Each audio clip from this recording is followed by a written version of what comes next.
Well, once again, with the World Cup reaching boiling point, welcome back to this bookmakers.com World Cup coverage in association with Cobra Bet. I'm Tom Lee, and joining me, ever present, with the tournament hotting up nicely, the man who tipped Argentina. I suspect he's probably quite happy with that right now. Welcome back, Brad Friedel, sitting pretty with Argentina in the last four.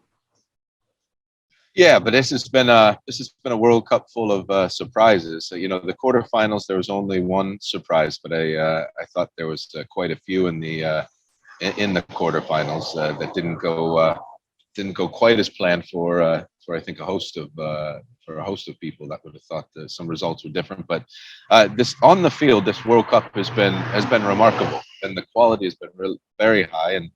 And it's one of the few World Cups that I can remember where there haven't been like goalkeeping mistakes to highlight. The goalkeepers have been really good throughout the tournament. Goalkeepers have been good.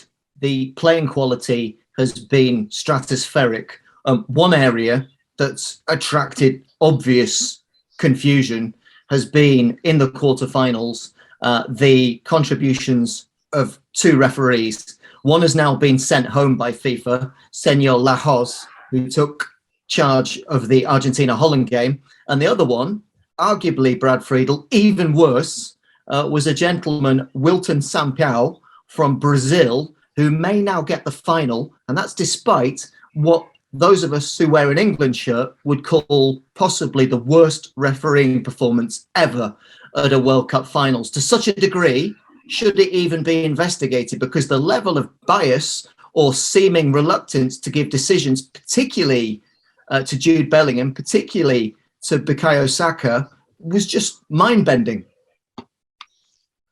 Okay, so one of the difficulties with the refereeing at FIFA events is there's so many different cultures around the world, and whereas in one culture diving is accepted and it's part of the game, in another culture like in England it's a form of cheating.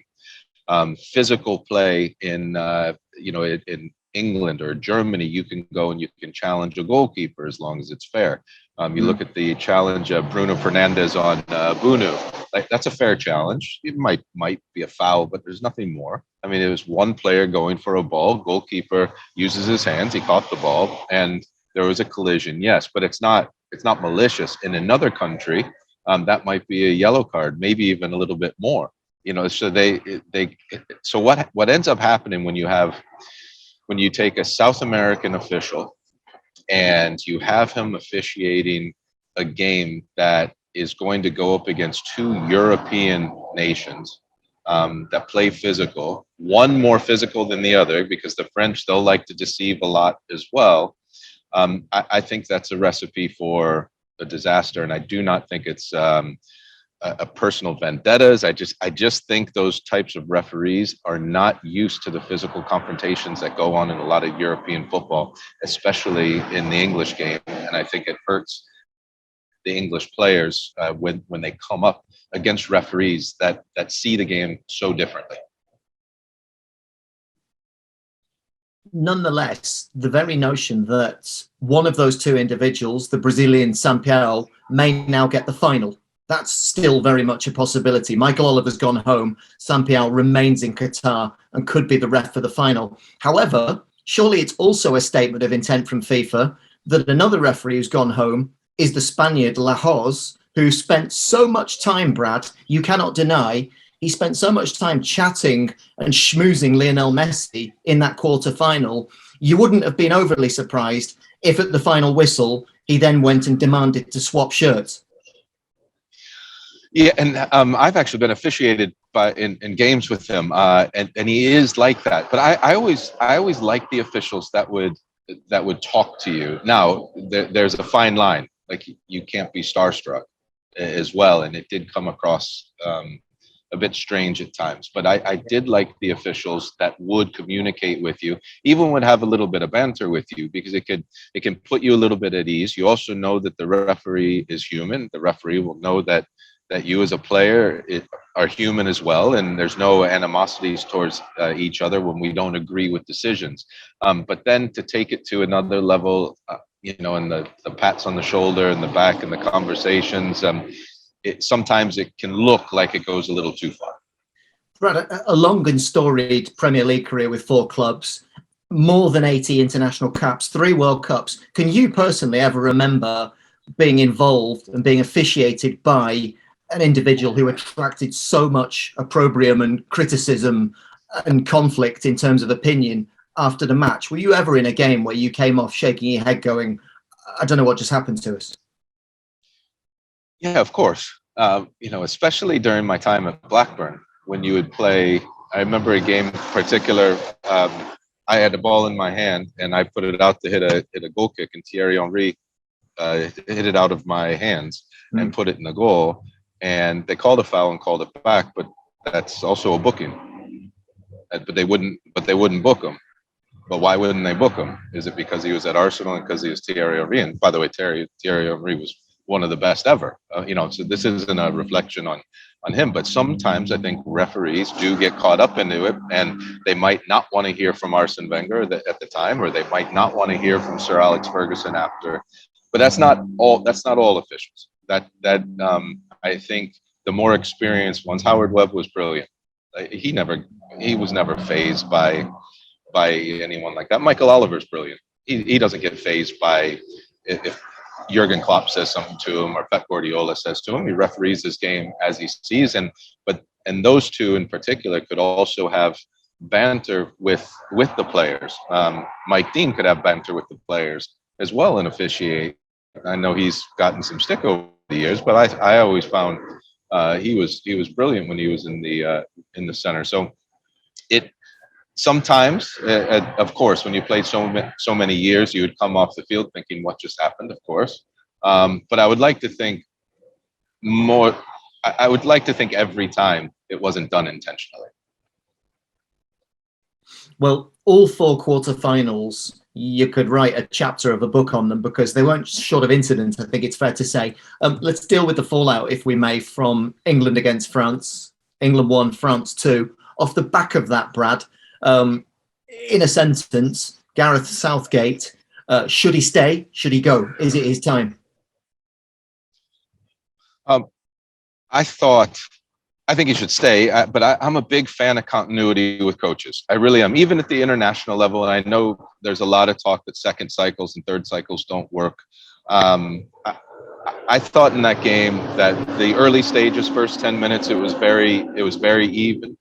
Then I thought England, after they went a goal down, were far better than France. I thought France sat off England, and England got chance after chance after chance.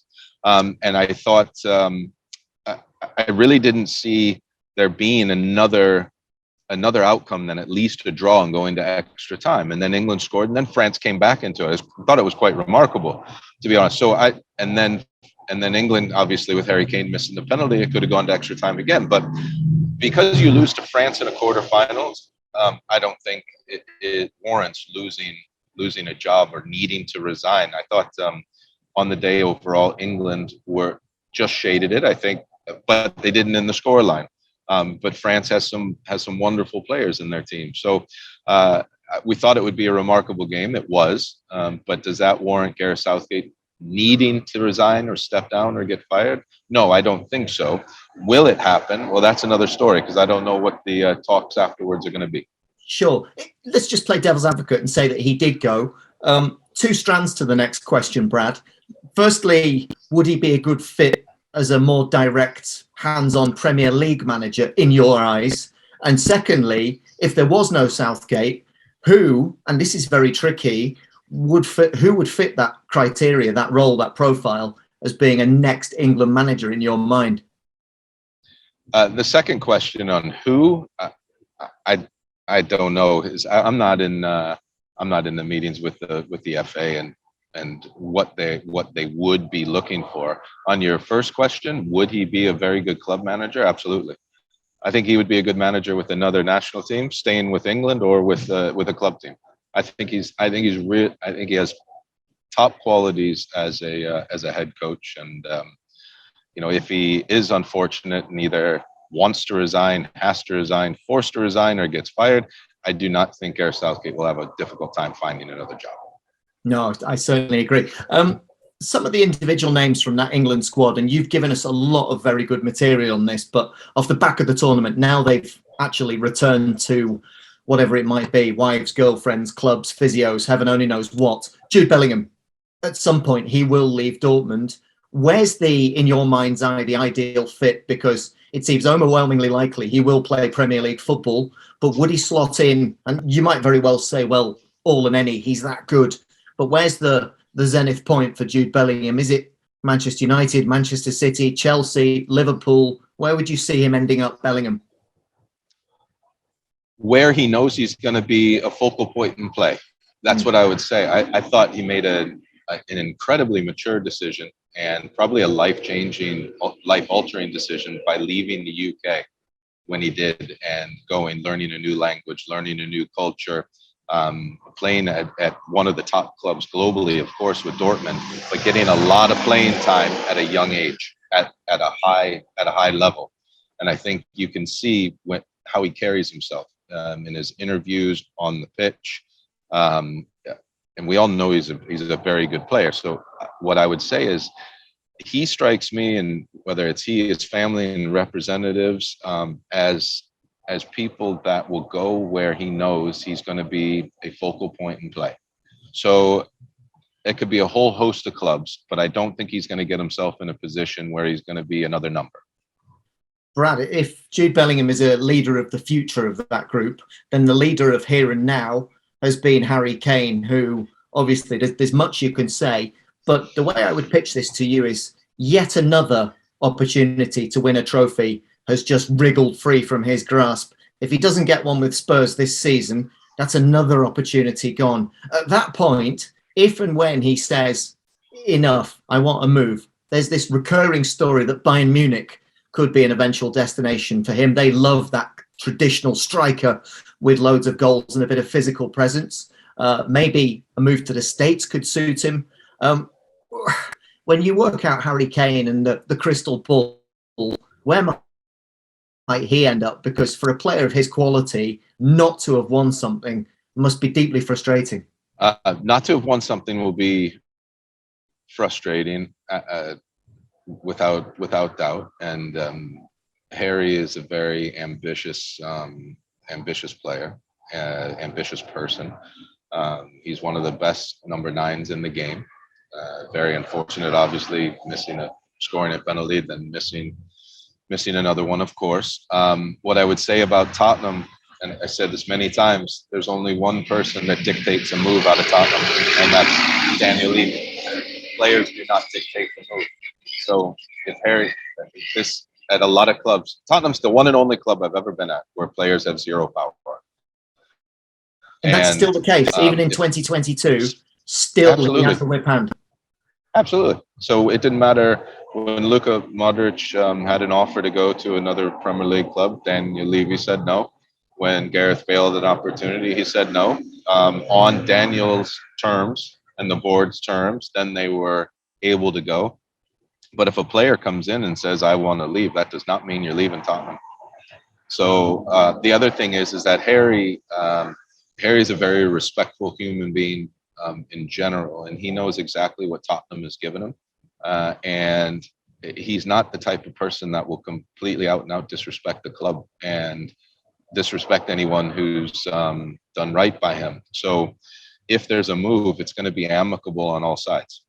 So if what I think will happen with Harry, if Daniel says he's prepared to sell him, then maybe he would look to go elsewhere. If not, then Harry's the type of person that's going to continue to be a leader of Tottenham, and he's going to continue to try to lift a trophy with Tottenham.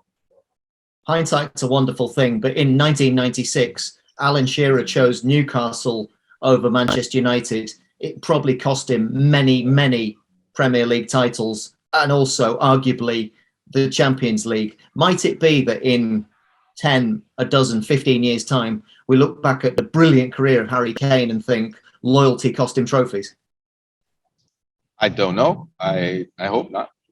For his sake, he is one of those players that you would argue is too good not to lift trophies. But he's also a very loyal, respectful, professional, and human being. So We'll just have to wait and see how the story unfolds. And one player who did get a move, and for a vast sum of money, was Jack Grealish, who obviously now of Manchester City. But in a way, Brad, could you argue that that's a transfer which has hindered him in terms of the England setup, because he's barely been used and had the chance to influence games and show what he's all about, maybe because of the truncated season he's had in the blue of City? I don't think the move has hindered him. I think it's helped him overall, because he's with Pep Guardiola, and I'm sure there's been plenty of conversations between Gareth Southgate and Pep Guardiola. I think his playing time was limited just to the brilliance of Saka and Phil Foden and others Sterling and others that have just done really well. Gareth Southgate has a hard job. All these managers with these top teams have difficult jobs, because they have to choose 11 players to play, and those teams, those squads, they have benches where everybody else has a right to play also. So you have to make a choice. But I don't think his move to Man City has hindered making the England setup. I think that's helped. I think the move needed to happen. Aston Villa wouldn't have been able to keep him. Aston Villa isn't the type of club that could turn down that type of money at this moment in time. So the deal went through. Brad, what on earth do you do if you're Harry Maguire, who, by all accounts, had an excellent tournament for England, was solid and dependable, the manager likes him, and yet at Old Trafford, because of the form of Rafael Varane and particularly Lisandro Martinez, he can't get a look in. Some of the time he's not even making the match day squad. How on earth does he go back to club football? Does he just keep plugging away, doing his best, waiting for the fates to give him another opportunity for a run at the team? Tough Possibly one. he needs to be looking to his agent to find him a new place to play football. Possibly. I mean, it's really difficult to say. You need to. You've started for England. You're at Man United, and you need to leave a club like Man United. I think there's a whole host of reasons why a player like Harry Maguire should possibly look elsewhere. First and foremost, the fan abuse and media abuse that he's gotten while at Man United.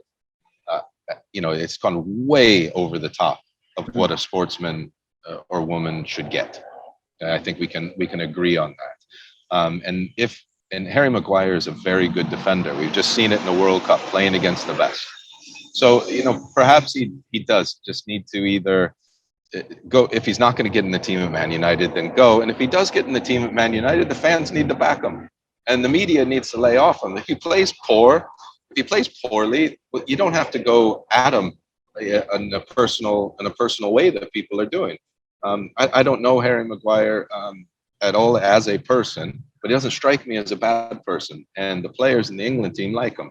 So I don't understand why all of this negativity got so personal against him. And because of that, I could understand why he might just want to go somewhere else and get a brand new beginning, and then continue being the very good defender that you are. One final, if you'll indulge me, England question, Brad.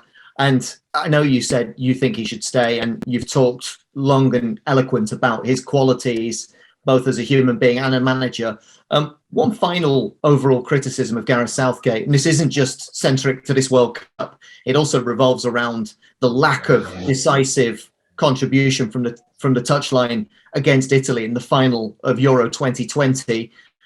His substitutions arguably were too little too late. Is he just slightly too conservative to eke out those final few percentage points that separate the mortals from the winners to actually carry this England team just beyond the finish line where they want to be? Semi-finals, finals, quarter-finals, within touching distance, not quite happening. Is Gareth Southgate just too nice? If Harry Kane scores a penalty, are we talking about this right now? And the answer is no. I think in circumstances, in games, like small little things have gone against England and him, and I do not think it's down to a substitution, down to how he trains, down to how he picks the squad. I just think that's the hand they've been dealt in the games. If there was a penalty to be given the team 100 times out of 100, I'd hand him the ball. He missed. That's it. That does not make Gareth Southgate's substitutions poor. Well, he missed. What we do know now is, of course, that France and Morocco, which we'll preview tomorrow in your company, is up on Wednesday. But before that, of course, your anti-post selection, Argentina, up against 2018 finalists, Croatia. Contrasting styles, two of the current greats of the world football pitted up against one another. Messi against Modric, an extraordinary tussle. We know your tip for the entire tournament, but where are the key battle lines drawn here, Brad? Where's this game won and lost? Because yet again, lots of pundits in the media, certainly on British and Irish television, suggesting this could be one that goes the distance, perhaps to 120 minutes, perhaps to more penalties. These are two teams. No quarter will be given. There's so much to like about this meeting. Where's it won and lost? So I think it's won and lost with the brilliant individual brilliance, and actually not lost. I think it's won on individual brilliance by either of the sides. I would think that Argentina will have a real hard look at what Japan did to Luka Modric. They, of all the teams, played him the best. They caused him the most trouble. This is easier said than done. You want to try to put Luka onto his left foot because he really loves his right foot, the outside of it, and he can control the tempo of a game. If you can lessen the amount of time Luka has on the ball and to control the game, the better it is for you. So the more that you can make him defend, the better it is for you. The thing is, he has a cast of characters. One in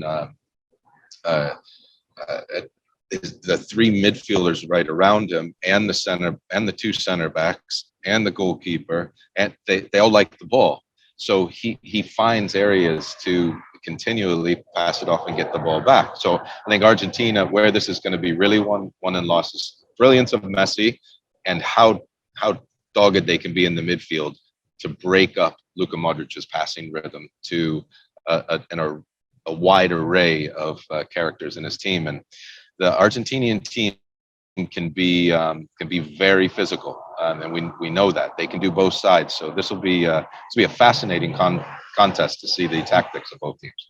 With respect to Japan, is there not an argument to say, and I'm really basing this upon what he did in terms of strength, stamina, skill, space creation, always wanting the ball, but the better the opponent, the better Luka Modric, because his contribution for the entire duration, for a man who's not a million miles away from being 40 years of age, was just mind-blowing against Brazil. And surely it's a bracket. And again, you've given us loads of good material, Brad, about him, but the better the opponent, the more he shines in the way of a Scholes, a Zidane, a Nedved. This guy truly is a time great, isn't he, Luka Modric? He is the ultimate freak of nature when it comes to stamina.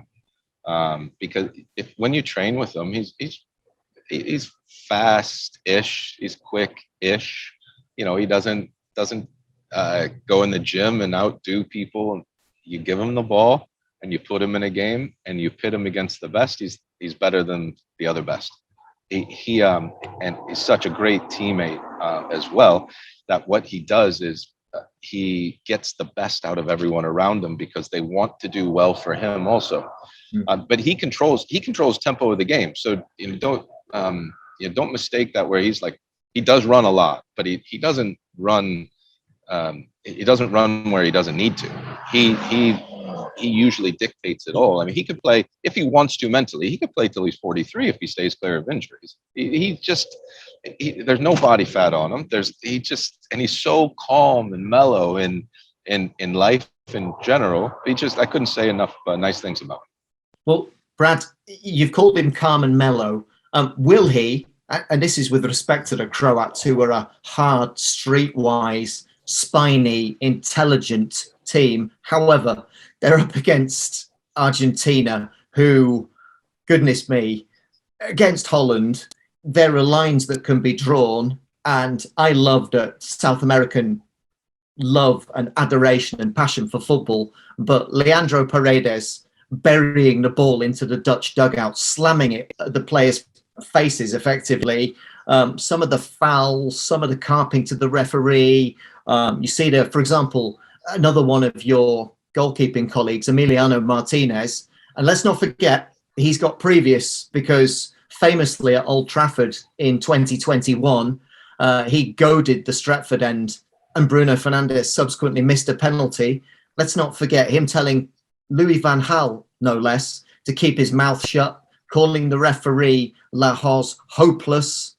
This is a very angry, confrontational team. Modric and co, surely, dealing with that kind of onslaught, are going to have to be very, very mentally focused, quite apart from anything else. Is that fair? It is fair. I think what you will find, though, so I think a lot of the anger in this game was Messi led in the changing room. Very rarely do you see Lionel Messi go confront a manager, a head coach, another player after a game. He normally seems very, very calm himself when he's finished playing. So I think there was a lot going on inside the camp. The other thing is, I think Lionel Messi and Luka Modric, they know each other very well, but they also respect one another. Yeah, they've played at two of the biggest clubs for so long, and obviously Lionel Messi's now with PSG, another incredibly big club. But there's going to be that respect value. One thing I will say with the refereeing, and I really like how the referees have added all the time for the time wasting. That hurt Argentina. The gamesmanship hurt Argentina. The referee added a lot of time to the end of that game, and that allowed the Dutch team with their substitutions and a lot of big, strong, physical players to come into the game, and it extended. I think memory serves me correct. It was 10 minutes, and then or it was 8 and played to 10, or 10 and played to 12 minutes. I think all that hurt Argentina, because normally you would do all that and the referee would only put up 4 minutes and you could see the game out. Now there's obviously an initiative to make sure that 45 minutes is played and then another 45 minutes is played. And when you go to extra time, you're going to add, and all the time wasting, if you're going to do it, it hurts you at the end. And I think that came back to haunt Argentina a little bit. Yeah, just when you look at, and there are more, but to insult such a storied character of football as Louis van Gaal directly, to have, for example, Messi during a TV interview, not looking at the reporter, but looking at an unidentified Dutch player, and he was shouting in Spanish, "Que miras, Bobo? What are you looking at, you fool?" I mean, that's being transmitted to the world. That's Messi channeling his inner Maradona. So you've got the incident with the ball being kicked at the dugout. You've got the Argentina players openly mocking the crestfallen Dutch after the decisive penalty kick. That's going too far, isn't it? What I would say is this, that somebody like Lionel Messi, and this doesn't have to do with that he's one of the greatest of all time. This has to do with his age. He's an adult. If another adult in Louis van Gaal or whatever manager or another player that's not a young kid openly says things that could possibly be disrespectful as well, then you have two adults saying their piece. Why can one say it and one can't, or two wrongs don't make a right? Maybe they both should not say anything. But I don't know the full. I've read the backstories on, was it down to Riquelme? Was it down to something else when he was at Barcelona? Was it down to his comments pre-match? I don't really know what it was, but there's obviously a beef there, and I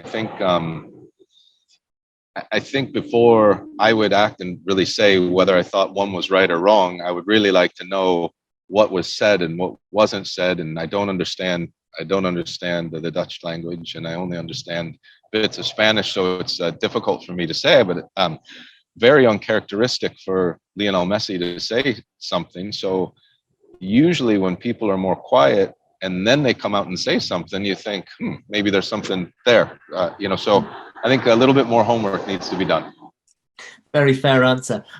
Two more questions, if I may, please, Brad, because tomorrow we will get into the guts of France against Morocco, which has, on many levels and beyond sport, absolutely explosive connotations for the rivalry that will exist between those two supporter groups and teams. But touching on supporters briefly, I would argue that easily the two best supported teams in terms of the vociferous nature of the fans, of the colour, of the drumbeat, of the pageantry, and of the sheer oomph that it's given their teams have been Morocco and Argentina. Thinking back to your 3 World Cups, no less, to what extent as a player you're in the zone, you're focused, you're doing your thing, you've got your game face on, but to what extent does that relentless backing that those two teams have received, and at a time as well where money doesn't grow on trees, the world is tightening its belt, and yet these almost crazy fans of Morocco and Argentina have turned up in their tens of thousands, and seemingly they're just driving their teams forwards? The 2 games that come to mind is in 1994, even though we were in the United States, we played Brazil in the knockout phases, in the knockout round. The whole stadium up in San Francisco was yellow. It was remarkable. And every single time Bebeto or Romario touched the ball, it was just the loudest chant you could hear.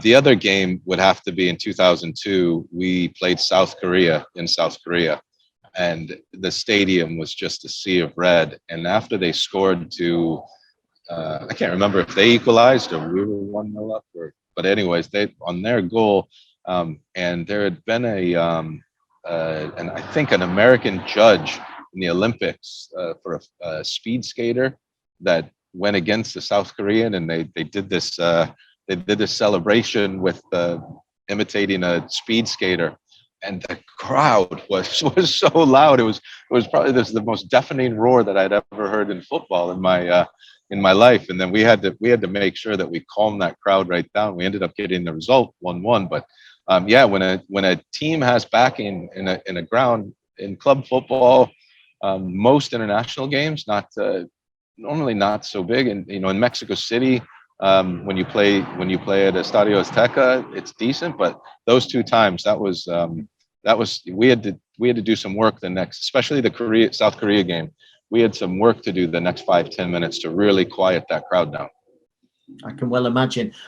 With that in mind, Croatia against Argentina, it's a clash to grace any tournament, but this one has the added allure of deciding one of the 2 finalists for the 2022 Qatar World Cup. With that in mind, Brad, again, I will repeat it with good reason. Some weeks ago, you told us loudly and confidently you thought Argentina would win the whole thing. I very much doubt you'll deviate from that now. But depending on where you are in the world, Tuesday afternoon, Tuesday night, heaven only knows what, those 2 teams will slug it out. What will be the outcome? Will it be comfortable in 90 minutes? Will it be showboating and tricks from one of the star players, or something more attritional and drawn out, maybe extra time, maybe penalties? Which team and what method of progression? No matter who wins, it's not going to be comfortable. It's not going to be a comfortable 90-minute win unless there's a sending off early on, or 2 sending off, something like that. I'm still going to go with my pick, Argentina. Sorry, Luka. I think Luka's phenomenal. I couldn't he was one of my favorites that I ever played with. I just think it's written in the stars, perhaps, for Argentina this time round. I would not be surprised if it goes to penalties again. If it goes to penalties, you have 2 equal goalkeepers, and Martinez and Livakovic. I'm gonna go extra time, Argentina by a goal. 2-1. And that is what we will discuss later this week when, if Brad is correct, Argentina will be up against one of France or Morocco. A game we will preview in this space for bookmakers.com TV tomorrow. Brad, as ever, looking forward to this one. Thanks for being with us. Talk to you soon. Thank you.